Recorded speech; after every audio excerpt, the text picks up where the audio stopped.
che la sicurezza non è mai finita, è un percorso che va assolutamente, è ancora un percorso molto lungo. Sono 30 anni che abbiamo lasciato che si incastrasse proprio Gentaglia da queste parti, che viene anche a vivere qua dentro. È un percorso lungo estirparli, qui non stiamo parlando di gente di passaggio, parliamo di gente che si fa del diritto una ragione, cioè è entrato con la violenza magari a occupare locali, l'ultimo, l'assassino abbiamo visto, era un occupante abusivo, e tutti i buonisti dove sono? Sapevano benissimo che lui andava denunciato. Non si può occupare le case pubbliche abusivamente, non si possono occupare gli spazi pubblici abusivamente, perché quando tu concedi che ci sia l'illegalità, come concedono da 30 anni, dentro lì non ci entri, non sai chi c'è. Quello che accade oggi a Mestre e dintorni non è che il risultato di mala gestione da parte delle precedenti amministrazioni, secondo il sindaco Brugnaro, che però si assume le sue responsabilità rassicurando i cittadini. Adesso noi stiamo agendo, abbiamo assunto vigili urbani, stiamo finendo di addestrare, abbiamo messi 70,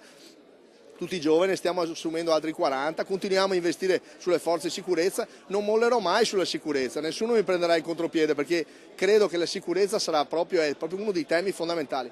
Purtroppo se c'è il delinquente che continua a pascolare da queste parti, me ne faccio una ragione e continuerò a lavorare di più. Consapevole che molte decisioni sono vincolate dalle leggi. Devo dire che il ministro Minniti mi sta aiutando il prefetto, il questore, le forze di sicurezza, ci stiamo dando da fare tutti, questa è la verità, con la massima collaborazione, però non basta ancora, dobbiamo migliorare ancora, dobbiamo anche dire che c'è un problema culturale in certi casi, parlo del rispetto delle donne e di un certo tipo di persone più deboli, e quello è un discorso anche lì di integrazione.